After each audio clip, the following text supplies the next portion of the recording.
Hey everyone, this video is about how to control your anger. How to control your anger in 5 minutes or less. As I explain this to you, I'm just watching the Facebook dashboard flash in and out. So I'm staring at it going, okay, is this going to hold? How are you? Thanks for checking in. Thanks for listening in. I hope that this short story that I've got my watch on for to make sure I don't go too long is helpful for you today, as it was for me just recently. So instead of telling you just the mechanics of it, again, as always, let me share with you a quick story.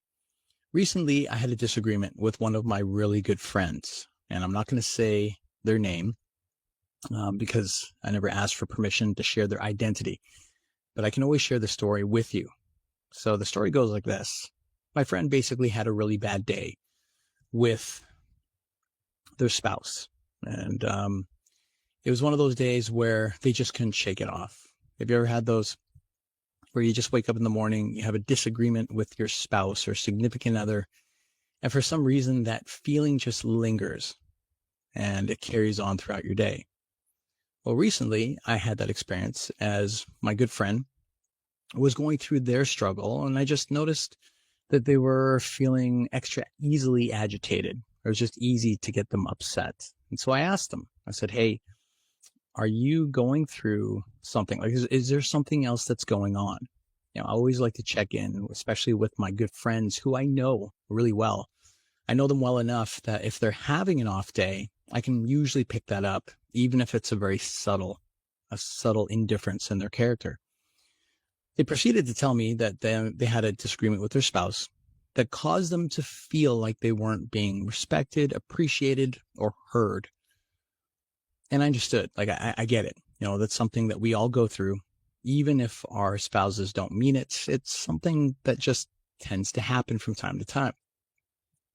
Well, if the experience ended there, then it would be fine, right? The challenge is that it proceeded. And like many things that we go through, when there's one situation that causes us to get angry and we don't resolve it, oftentimes that feeling of anger can start to bounce to other parts of our daily routine, of our daily activity, our daily life.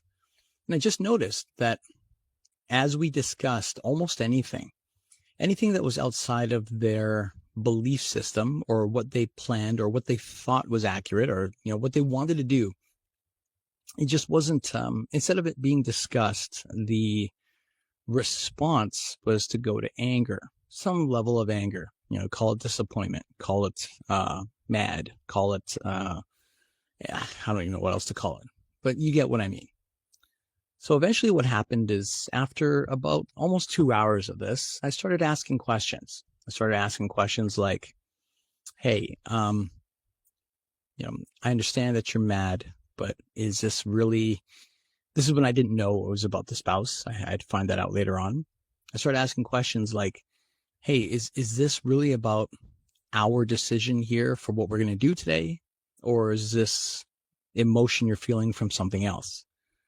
I started to ask other questions like, is there a reason why this much negative energy is being transferred over this small discussion or this small experience? Sometimes we get angry about stuff and we might dislike something, but if we show up this level angry, this could be like an 8, 9, or 10. But the situation only requires a level 1, 2, or 3 of anger. If it's even anger at that level, it might be like disappointment or, a dislike of some kind, then it becomes really important to question where those emotions are coming from. Well, as we proceeded in our conversation, what I noticed is that no matter what I was asking, in most cases, the responses was aggressive, assertive. It was something that was out of my friend's ordinary, normal emotional response. And I could have been wrong. I'm not perfect. I make mistakes. But every time I was unsure, I did ask to make sure, like, how are you feeling as you explain this to me? And of course, by asking, that in this case triggered more negative emotions from my friend. Well, I've got this thing in me that goes, I will be patient for just about anyone. If you're someone who's really close to me, I might be patient for you for weeks, months. If we're face to face, it might be hours or a heck of a lot of minutes. But no matter who you are, or no matter what the situation is, granted that nobody's trying to kill me, of course, if it's a situation where there's some negative emotions being shared, I am usually, not always, but I'm usually patient enough to sit back, ask questions, and try to dissect what is causing or what's triggering these feelings to come out. But even with me, okay, again, I'm human. Everyone's got a breaking point. Everybody's got a point where they just can't take it anymore. Have you been there? I'm sure you have, right? We all have. So what I started noticing in myself is that I started raising my voice. I started getting more short-tempered. I started feeling the old Alan come out, like this angry, as I've explained in my past videos, this angry guy. And I just started noticing that my breathing was getting short and my anger was starting to elevate. It started off at like a 1 or 2. After an hour and a half, it started turning into a 3 or 4. After almost 2 hours, it started turning into like a 5 or 6, maybe even a 7. Well, within those few minutes of elevated anger in myself and my emotions, instead of me continuing to just get mad, which is what the guy in his 20s would have done, what Alan would have done in his 20s, what started to happen was this little thing in my head just kind of snapped at me and said, boom, Alan, hold up. Like literally, it's like this voice in my head that goes, whoa, man, what are you doing? And the whoa, man is actually part of my brain. It's part of my subconscious. It's something that I created within myself that makes me more self-aware during times I'm not acting like my normal self. Okay, let me say it again. There's a part of my brain that's been programmed to wake up or just to come out and speak to me when my behavior is not in line with who I normally truly am. And that was not something I was born with. It wasn't something I was raised with. It was something that I had to learn in my early 30s. And I really learned to develop in my late 30s.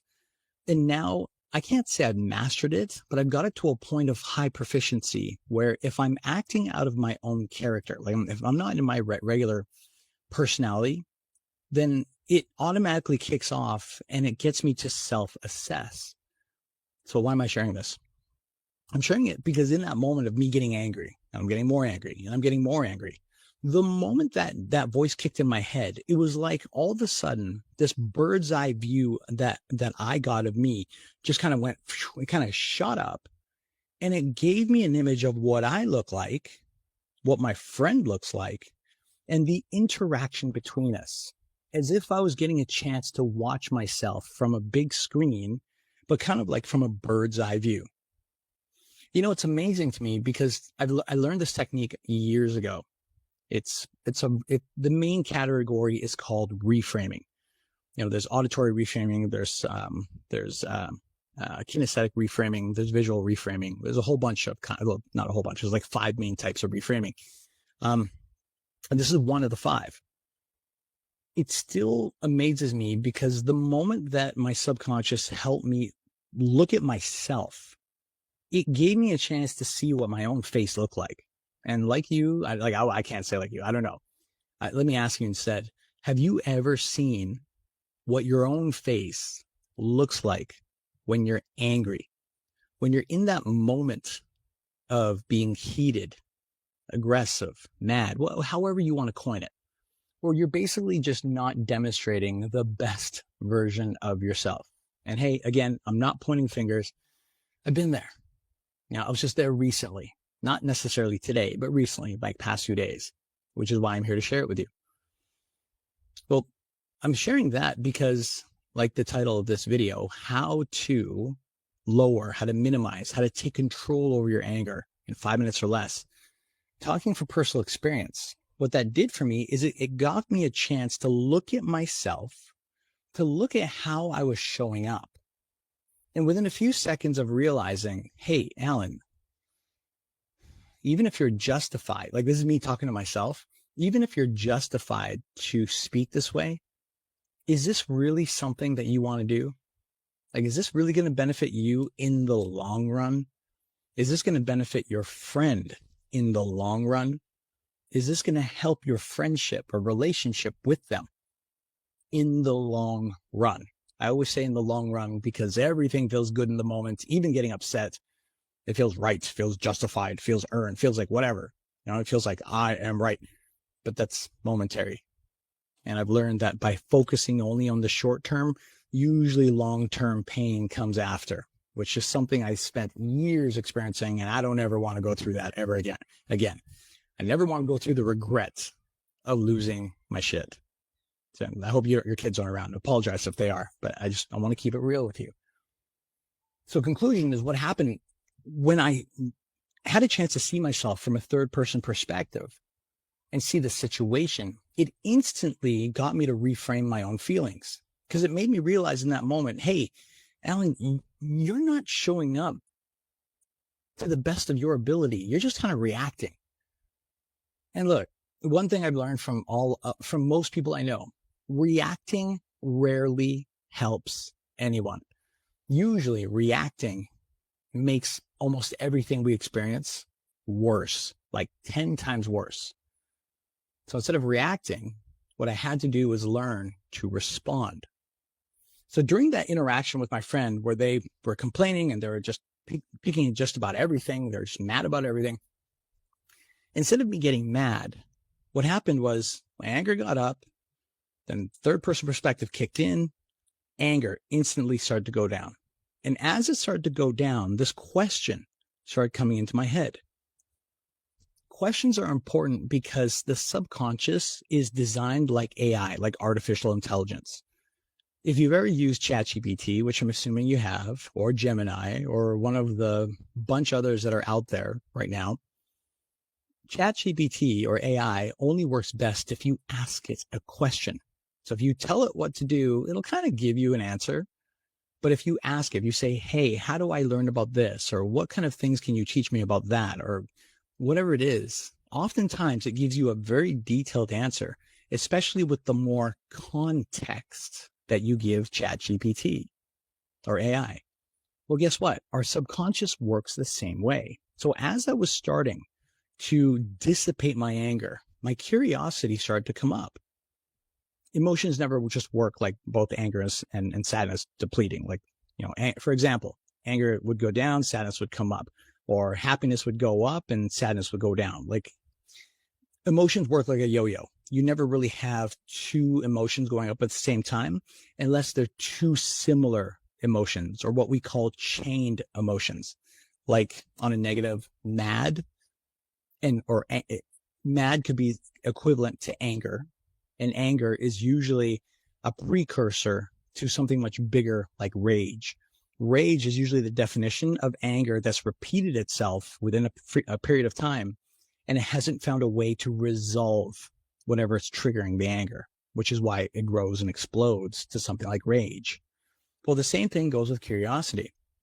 The curiosity emotion kicked in me because my anger started to go down.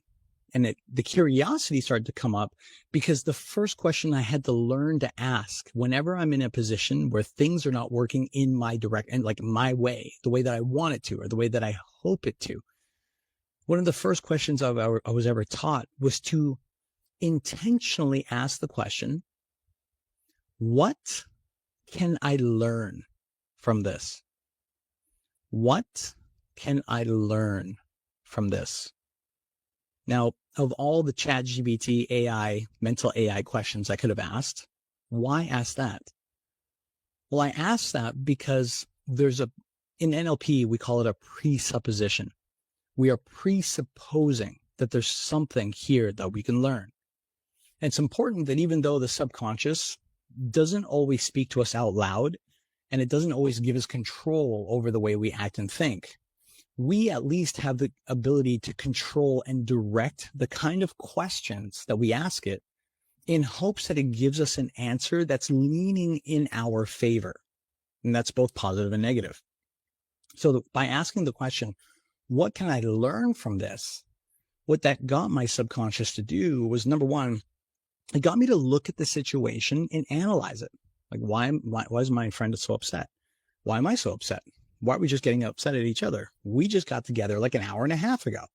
Not today, but recently, right? Like, we just got together an hour and a half ago.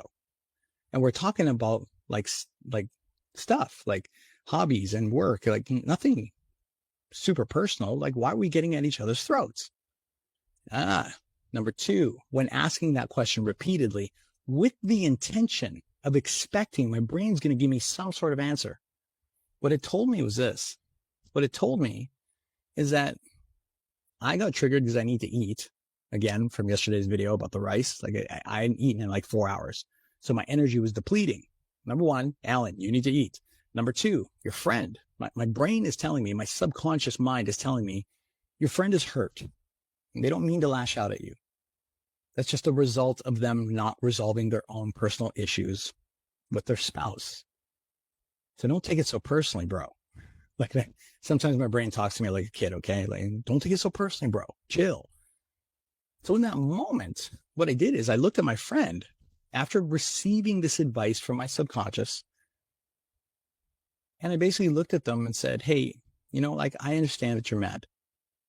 I understand that you're going through something at home that isn't resolved. I understand.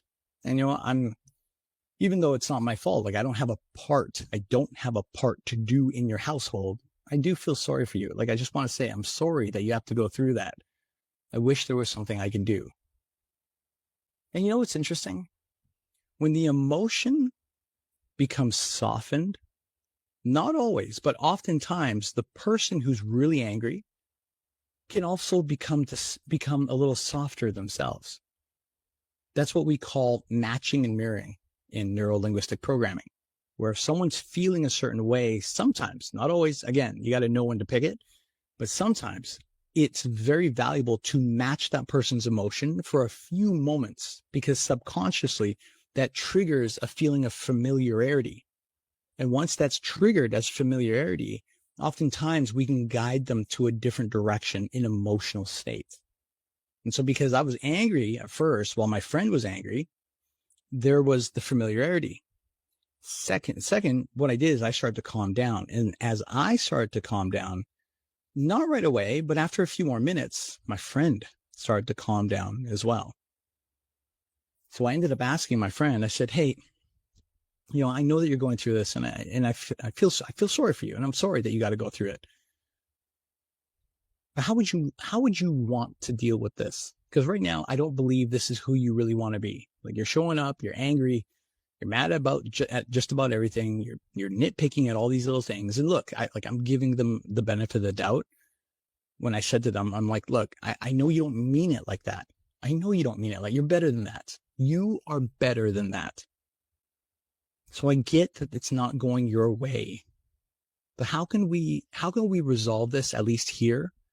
So the stuff that you're going through at home doesn't have to trickle over into our day, into our time spent here. Because obviously I got no part with what you got to go through at home. So in order for us to, get rid of that emotion, there has to be a way that you can resolve that inside yourself. Now, I got to tell you, even though in that moment, the matter was not resolved, even though in that moment, there were still issues in the air, there's still challenges that my friend had to face when going home to their spouse. The one thing I did recognize is that it at least, number one, helped me to get back in control, because I was starting to lose my emotional control. I was starting to get angry. But the moment I matched the anger, even momentarily, and then I started to slow down and to calm down, it also allowed my friend the space to calm down as well. And by asking those questions, instead of saying, which I more commonly hear, things like, well, you should do this, you should tell them that, you should, commanding somebody or giving commanding communication when someone's angry rarely works. So usually it's better to ask them a question. And my questions were things like, well, is there a way that you can at least resolve this inside yourself? Is there a way that you can look at this from a different perspective that makes you less angry? Now, I also asked, is there something going on with your spouse that maybe you're not aware of? Like maybe they're angry, maybe they disagreed with you. Maybe they're just going through their stuff too. Like what if they had a really shitty day at work? And I know, okay? I know it's not your responsibility to deal with that because their work is their work. But what if they accidentally brought that crap home and accidentally spilled that onto you? Well, you might be asking, what's the purpose of even bringing that up, Alan? Well, the purpose is that when we get angry, we tend to take things very personally. Like that individual is attacking me. That individual is making me wrong. That individual is trying to control me. And sometimes that's true.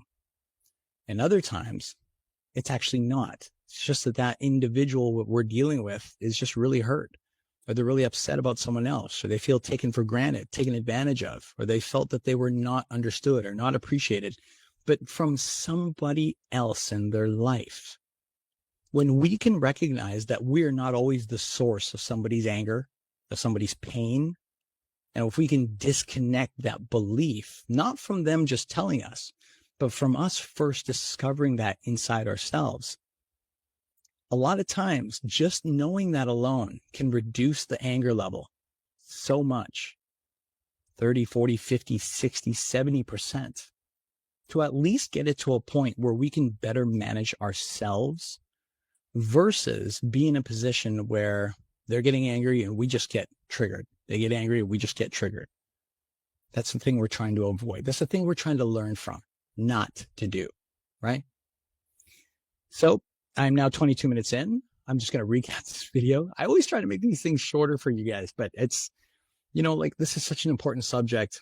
Forgive me if this is a little long, but I want you to know that there's always a way to get out of our emotional negative stuff. And sometimes it just takes a friendly voice to remind us, well, there is another way to do it that's less damaging, both to ourselves and the people that we care about, the people that we love, the people that surround us. So let me recap this video, okay? Next time we get angry, next time you might get angry, number one, recognize that there is a possibility, there is a way, not a guarantee, because you got to practice. It's a skill. There's a way to get yourself out of the aggression or the feeling angry. You just have to believe that it's possible. Okay, number one. By believing that it's possible, number two, it then becomes the question of how. And the easiest way to sum up this video is that everyone has a trigger to get angry, to get sad, but that also works on the positive side.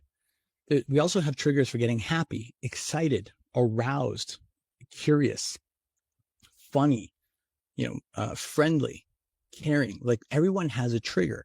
Just most people don't talk about what are the positive triggers. Usually we talk about the negative ones, right?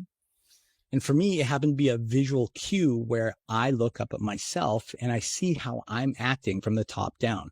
That's called the bird's eye view or third person perspective. It's a technique that's taught in a lot of personal development groups. Number three, the next part is, okay, once you have that shift, once you have that reframe technique, how do we use it? Well, we use that by creating a trigger inside ourselves. So my trigger is if I'm like mad and my eyeballs just start to get really big. I'm looking really ridiculous right now. I know, but I want you to get a visual, like, getting crazy. My body, my nervous system is triggered to turn on that other side of me that goes, whoa, man, chill. Like who the hell's showing up here right now? I don't have to think it. I don't have to try it. I don't have to work at it. Not at this stage. I have rehearsed, practiced, refined that technique so much that 90% of the time it shows up within minutes. The other 10% of the time shows up after hours or days, depending on the severity of my situation, right? But in most cases, 90% of the time, it just pops up. So for you, what you can get from this video is if learning how to reframe or how to calm down your own anger before you rely on somebody else to help you, if that is something of interest to you, then I was going to say, let's start with this. Go to ChatGPT Go to AI or go to Google. Google's okay, but ChatGPT is usually a lot more refined. In ChatGPT, just type in this: be my neurolinguistic programming and hypnosis specialist. That's the entry prompt. And then follow it up by saying, give me a list of 5 simple reframing techniques that I can use today to help me get better control of my anger starting now. Type that in and just watch. It'll spit out a whole bunch of different ideas, concepts, techniques, tools that you can use. And all you got to do is just go down that list and just try them all, or pick one that's familiar to you and see how that works. I'm leaving that to you as a potential, call it a homework assignment, exercise, whatever you want to call it. Because I believe that in order for us to learn something and not just know it, like not just consciously know it, but get it into our nervous system, get into our body. So it's something that starts to come out when we need it to. Kind of like driving and swerving when a car is about to crash into us. That's not something that you can just get to have somebody tell you what to do, right? There's no driving instructor on earth that can tell you in the moment how to swerve when a car is coming at you. That's just something you automatically do. Techniques regarding anger and controlling anger happen to work the same way. It's something you got to study. You got to find it for yourself, and you got to rehearse that in your head first. Do that. And if it's cool, I'd like to suggest share it in the comment section below. Let us know what you found. Let us know what's worked for you. And also let us know what doesn't work. You know, nothing's perfect out there. Everything's got a flaw, everything. But we're not trying to find perfection. We're just trying to find what could work for you and for others here in the group. Okay? And if you guys have a bunch that do work well, great. If some of them don't work well, then I'd be more than happy to chime in and share with you some of the other reframing tools that I learned along the way. But I'm interested to find what you discover for yourself as well. I hope this has been helpful. Thanks so much. If it has been, please leave us a like on this video and share a comment if you got something that you want to share about what I talked about today. Hope this helps. Have a great morning, afternoon, evening, whenever you're watching. We'll talk to you soon.